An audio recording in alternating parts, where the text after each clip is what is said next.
Hey guys, another relatively quick one today, so I don't got a lot of time.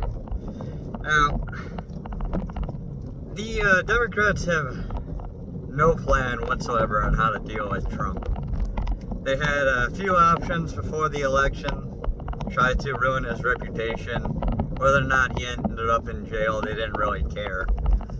If he did, well, then that would have been a political opponent that they would have never have to worry about again. It was very rare. It's very, very rare for a political rival like Trump to come around. Or after you try to cancel him, try to push every conspiracy and every single possible tactic you can to destroy their life, that they still come back over and over and over again and still garner huge amounts of support. Usually smearing somebody and trying to destroy their reputation is enough to take care of just about anybody. It didn't work at all for Trump. When he came in the office, he was stronger than ever for his second term. Especially since he now knew how the system worked and how it operated and how corrupt it really was all the way through and through. And then he brings in a whole bunch of allies, a whole bunch of friends and colleagues and people that he has gotten to know over the years, people he can trust. And while I don't like some of them, like Marco Rubio, fact of the matter is that all these people are incredibly loyal to Trump. So of course the Democrats realize that Trump is basically Teflon. Everyone said that, but it just means that everything that they try to do to him just slides right off and doesn't stick. They can't do anything permanent to Trump. However, just like any good leader, Trump isn't just one man who controls everything through the shadows. Trump, just like any military general that you'll hear out there, when they talk, when they explain how they actually get things done, a general, now Trump was never in the military, but what a general does is when they go through their military training, they get a bunch of very general kind of training in leadership and how the military works as a well-oiled machine. But in the end, they only end up in one specific MOS, or mode of service, a job. For example, they can be trained as an artillery officer. And while they can do all the other management and administration stuff, that isn't their main task at first. Their main task is to learn how to actually do their job and how to lead a small group of men. And as they advance in their career, they start to move away from their actual MOS and start to become a more general type of officer. Until eventually, hopefully, they eventually become a general. Now, no pun intended with any of that. But since they only grew up with one career path, they might not understand how electronic warfare works. Not really, anyways. It's not like they could run the equipment themselves. And they might not understand all the nuances about radio technicians and what they do. Or how the infantry rolls. Or how, I was gonna say tanks, but, well, we don't really have to worry about that anymore. Anyways, how they deal with subject matters that they have no experience in is they bring in a whole bunch of advisors. They have people who can tell them what the actual capabilities of all their systems are, and they just kind of have to take their word on it. A general is a very busy man. This is something that General Flynn has talked about. He just has to listen to what people tell him and take their word for it. So, for example, when Flynn was being smeared and they were going after him trying to tear Trump's cabinet apart, because again, they can't go after Trump, so they'll try to take away every single ally he has one by one, trying to destroy each of their lives to weaken him. When they went after General Flynn Flynn actually mentions this, and he points out that when his lawyers gave him advice, he just kind of took it at face value. Like, he didn't really, like, think about, like, different options, because they only gave him, like, one option on what to do. So he figured that was his only legal outlet, his only legal means to deal with the current situation. And then he would later admit that what they were having him do totally went against, like, what he should have done. Like, he should not have followed their advice. Now, Trump is a little bit more advanced than that. And yeah, it's kind of weird saying that he is more smart about these things than in general, but Trump has been running dozens upon dozens of businesses for a very long time. He doesn't have the time or opportunity to track each one and figure out exactly what needs to be done for each and every one. So he has been advised for a very, very long time. Most of his life, in fact. And he has found out relatively quickly the type of people he can trust and the type of people he can't. So he has surrounded himself with a whole bunch of individuals that he knows he can trust for one reason or another.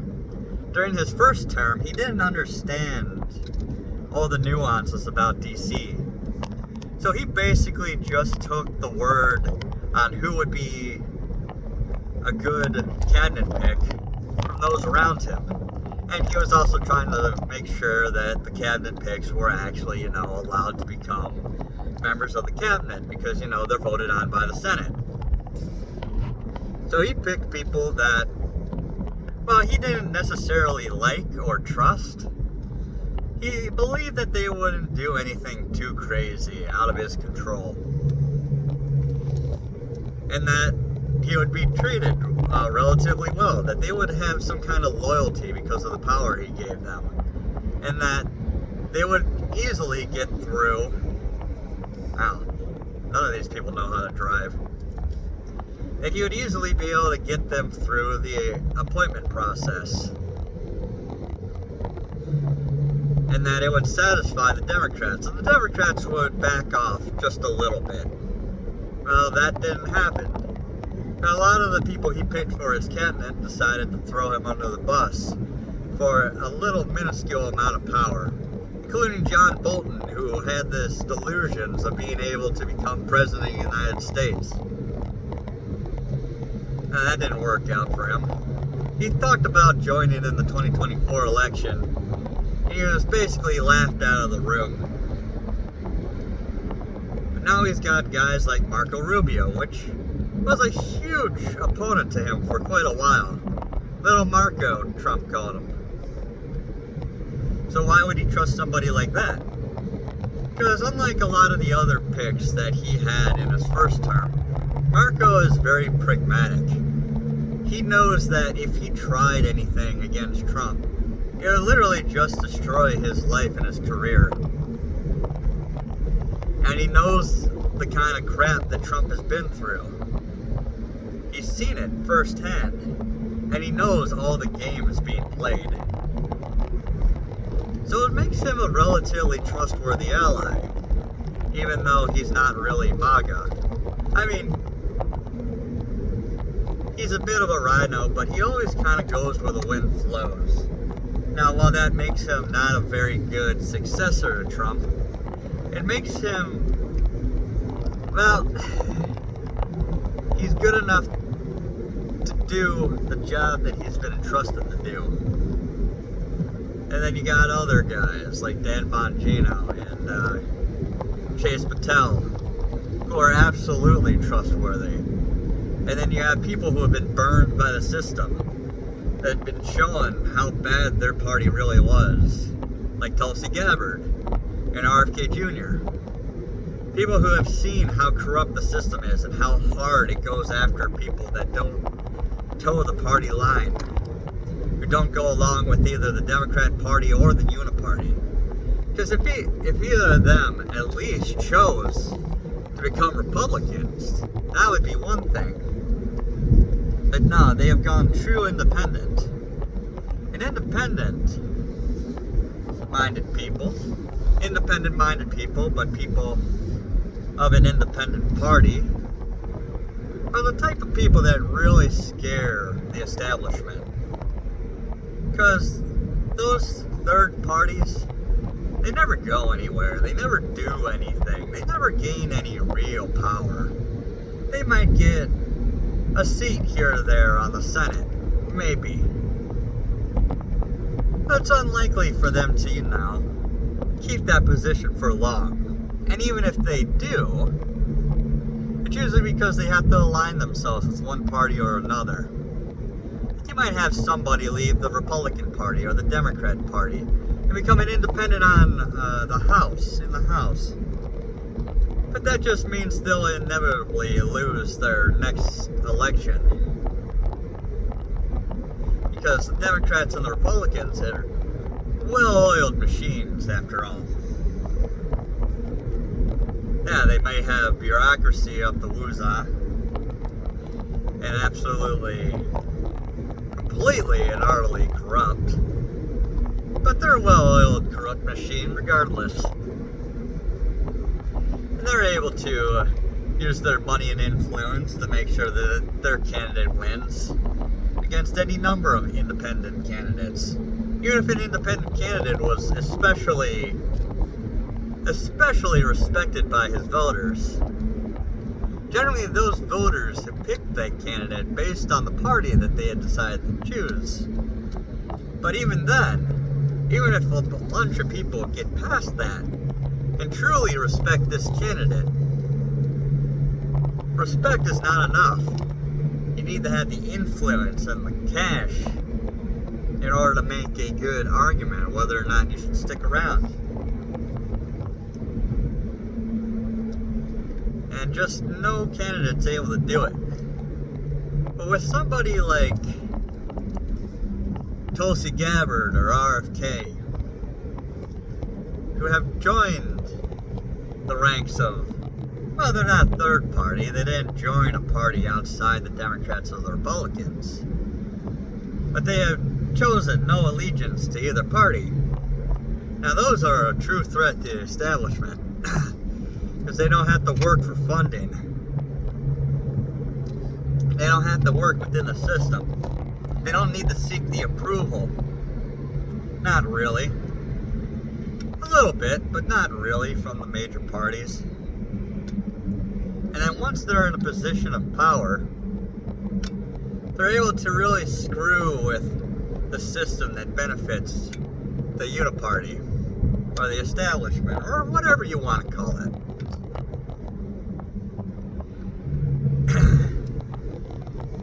Then they're not the ones that have been the main targets for all of this. No, the Democrats and the Republicans,